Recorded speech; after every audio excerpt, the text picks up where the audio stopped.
Oh, hey everybody. My name is Mike Montgomery, and today I'd like to show you how to build shipping crates for your furniture projects on Modern Builds. Today's episode of Modern Builds is brought to you by Squarespace. A couple of episodes ago on Modern Builds, I built this coffee table with this drawer built into the apron. I need to ship it from Joshua Tree to Brooklyn, and I built this crate to get it done. The first thing I needed to do was take measurements of my existing coffee table. I want the inside dimensions of the crate that I build to be a 1/2 inch bigger in every direction. I ended up using 2 sheets of this 1/8 inch plywood that I picked up from Home Depot, and I just used a circular saw and a straight edge to cut everything to its rough size. Once you know what you want your inside dimensions to be, it's not too tough to figure out the rest of the math. You just want to take into account the thickness of your plywood and whatever bracing material you're using. For me, those are 2x2s, so they're 1.5 inches square. And if you're interested in any extra info on the math to figure out what size to cut your pieces, I'll have a link in my description to my written article where you can find out more. When I went to pick up lumber, there weren't any straight 2x2s, so I decided to grab some 2x4s and cut them myself on the table saw. If possible, whenever you're picking boards, you want to grab ones that don't have the pith, which is the center of the tree in the board. That's typically the part of the tree that warps the most, so it's best to just avoid it. I cut all my 2x2 pieces to length on the miter saw, and really it was so simple. I just needed to cut them to fit the plywood pieces that I had already made. These pieces are going to wrap around the perimeter of each piece of plywood, and they're going to act as bumpers so that nothing can hurt what's inside of the crate. It's also going to give me plenty of meat that I can screw into, that way all of my pieces will be sturdy. I just laid down a solid bead of Gorilla wood glue and used spring clamps to hold all of my pieces in place. I wanted to get everything situated before I nailed anything together.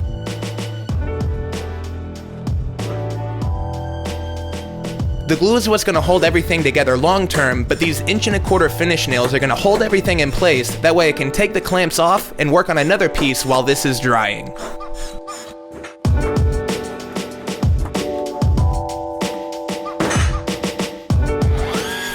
None of these cuts have to be absolutely perfect. I was working with probably 1/8 inch of tolerance in any direction. Everything's going to be screwed together pretty roughly at the end of this whole thing, so it doesn't have to be perfect, like I said.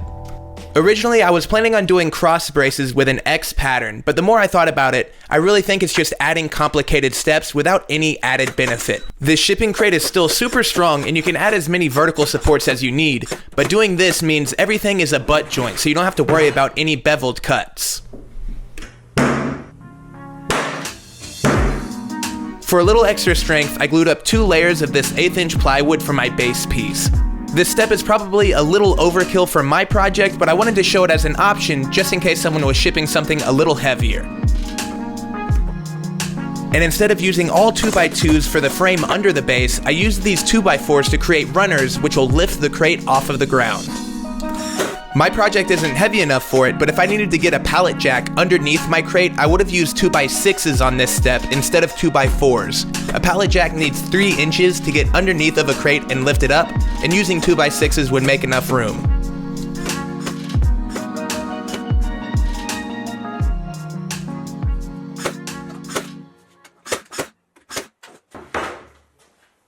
Really quickly before moving on, I'd like to give a big thanks to this video's sponsor, Squarespace. Squarespace is the best place for you to build your own website, and the best part is you don't need any website building experience. Squarespace's library of built-in designer templates look amazing right out of the box, and all you need to be able to do to edit your website is drag and drop images and edit and move text blocks. If you're a maker, you can use Squarespace to create a portfolio. That way potential clients can find your work and decide whether or not they want to work with you. Or if you want to sell items online, there is no limit to the number of items that you can sell online on your own Squarespace site. Setting up a store is super convenient, and the checkout process for your customers couldn't be easier. And right now, if you follow my link down in the description, that's squarespace.com/modernbuilds, you can get a free trial and build your own Squarespace site without putting in any of your credit card info. And then whenever it's time for your site to go live, make sure and use the code modernbuilds at checkout for 10% off.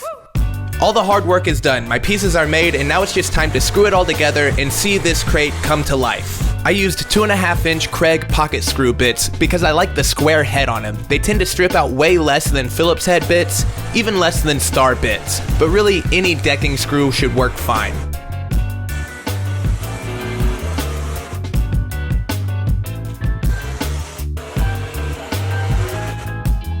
I lined the inside of the crate with a couple of layers of shipping blankets. That way if anything got bumped around, hopefully it wouldn't translate onto the table. Then I could throw the actual coffee table into the box along with another moving blanket and tighten down the lid.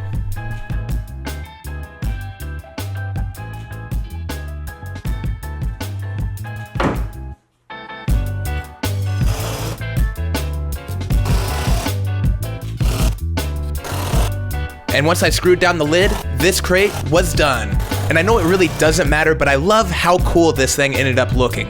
So I got a little bit of help from Jesse to help load it into the bed of the truck, and then we went to UPS to figure out how much this thing is gonna cost to ship.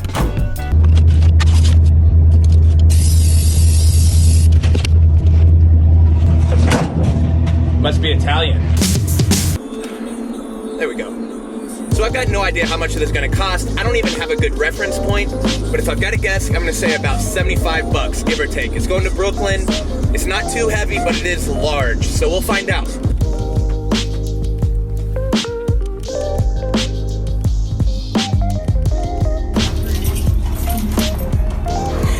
Usually they're pretty quick. Usually they'll go. So my $75 guess was very wrong. What was it, Jesse? Well, I guess 400, but it was 3 something. Yeah, you were actually really close. It was like 350. Oh well, no big deal. Freight is not cheap though.